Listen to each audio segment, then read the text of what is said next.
Fellow Kenyans, allow me say this, that the opposition has got people who can talk and people who can speak. But having that one man who can roar and the government panics is very difficult. And I said that I'm not campaigning for anybody, but I want us to listen to the way Fred Matiangi is speaking, because listening to Fred Matiangi has made me ask myself a lot of questions. That are we missing something? The government is saying that it is the opposition who sponsored goons during Wednesday's demonstration. But after knowing that it is opposition, the right question that Matiangi is asking, I think he's asking the right question that I was also asking at one point, that is yesterday, that if you know that it is Gachagua, you have the power, why can't you go and arrest that Gachagua? If you know that it is Kalonzo that is sponsoring goons, why can't you go and arrest Kalonzo Musyoka? The goons that were walking all over the streets using the rungus, have they been arrested? If they've not been arrested, how did you come to know that it is Gachagua or it is opposition who have sponsored goons to destroy people's properties? Because according to my knowledge or my understanding, I think that after arresting these people, that is when you know whether they are the right people or whether they are the people who ordered such kind of thing or not.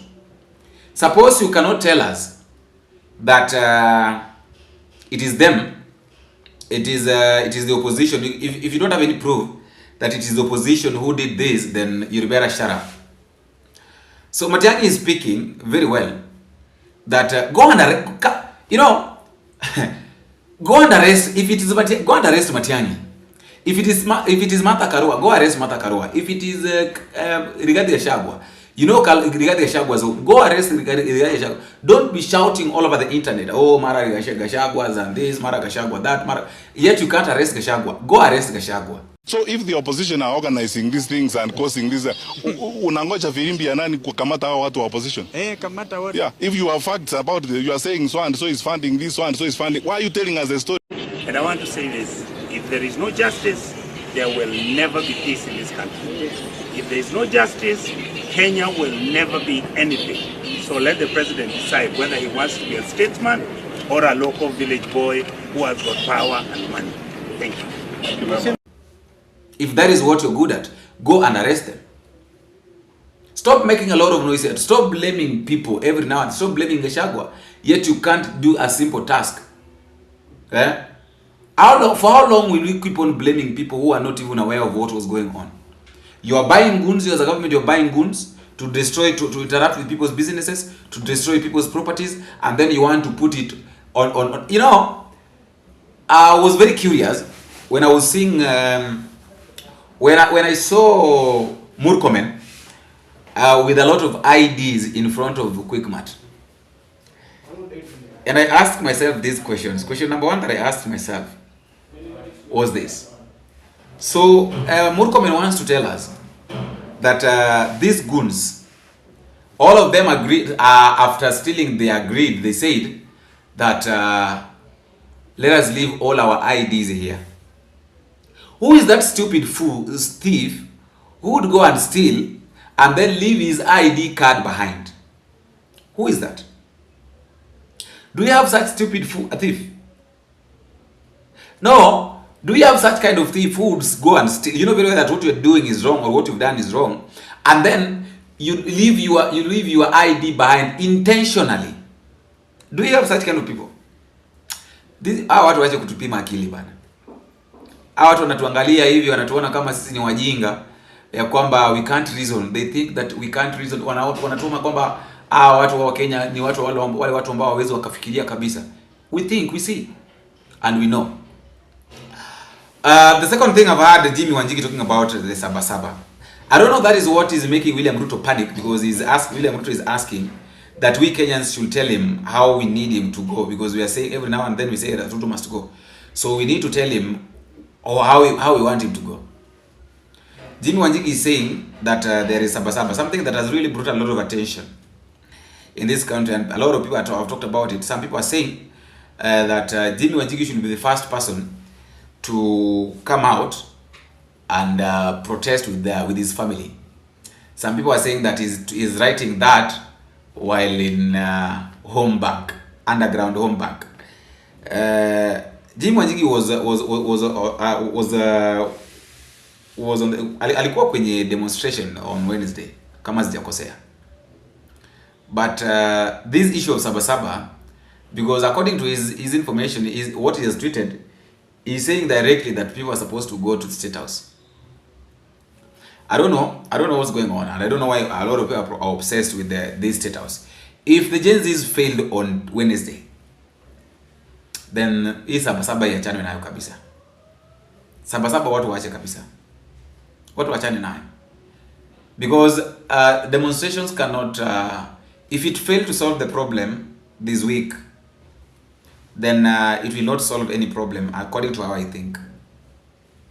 Well, the best thing to do is people what Ruto ajifanye ni kama ameshinda, na wajenzi na Wakenya wajifanye ni kama ni simba ambao wamenyeshewa. Ruto mwenyewe adhani kwamba ni paka, ile hali ifikapo mwaka 2027 yeye mwenyewe atakuja kujua ya kwamba kumbe hao watu hawakuwa paka, walikuwa ni simba tu ambao walikuwa wamenyeshewa, but they knew what they were doing. Let me know what you think in the comment section.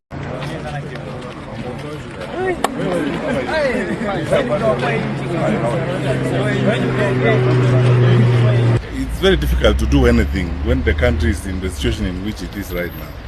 And I have been observing what has been going on in the country since morning.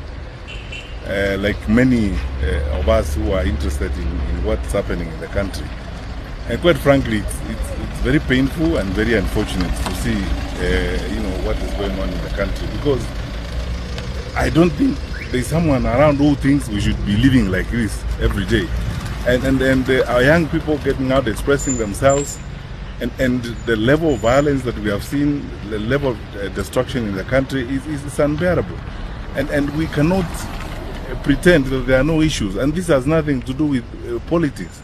Whatever side of the political divide you belong to, these issues need to be addressed. I keep asking this question: how many lives are we going to lose before we start listening and reasoning with each other? Because what is being asked here really is attention, and then to ensure that we work in an inclusive manner to address the challenges that we face. And we cannot pretend that the challenges don't exist, and then we live as if those who are raising questions, or those who are on the streets, like our young active Kenyans, are just doing it for any other reasons except trying to address the real issues that they deal with on a day-to-day basis. So for me and many of us, really, it's a very, very sad day and very painful. If we were a little more open and more focused in addressing some of these issues, we should not have gotten here this year. Because when this happened last year, there are promises that were made that were never fulfilled. Personally, I've been thinking, actually, and maybe I'll speak about this some more when I get out and start having conversations with people. We needed an open public inquiry on some of these things and on all things that are being raised. We cannot go on like this, because the question you ask yourself every day is, how many more lives are we going to lose before we start listening and reasoning with each other? I believe that there must come a time in the life of a country when nothing matters but the country. These questions have asked about inclusion. The questions have asked about what needs to be done in employment, how to handle education, because most of these frustrations, it's true, as some parent was telling me, some of our children are genuinely traumatized. If you have been in university for 2 years or 3 years, you cannot do an exam because you don't have money and so on. What do we expect them to do? It is painful and hurting. To be frank with you, sometimes you hope that in life you don't have to face a situation where you have to address these kinds of things. To look at like those mothers and those parents and all those who have lost their young ones in circumstances such as this. It is very sad, very disheartening. But look, let's not lose hope, because when all is said and done, let's get together, because it's for this reason precisely that we should all cross ranks in an intergenerational manner, come together and find solutions to fix these challenges, and we will fix them. These are not insurmountable problems. These are things we can deal with. I get very sad really when I see, you know, even the language that is being used in circumstances such as this. You know, people are raising issues. What we have seen in the course of the last few days, the language even from the leaders is shocking. How do you address your citizens in the kind of manner that some of our leaders have been speaking? Yet actually you're addressing people who are raising challenges, very basic, straightforward issues and challenges that you need to solve and deal with as a leader. Why can't we even be decent and talk to each other in a responsible manner? The country and really the world now needs warriors of progress, warriors of development, not warriors who carry pangas and rungus. They need warriors of progress, warriors of development, warriors of togetherness who are going to build unity and create greatness out of our nation.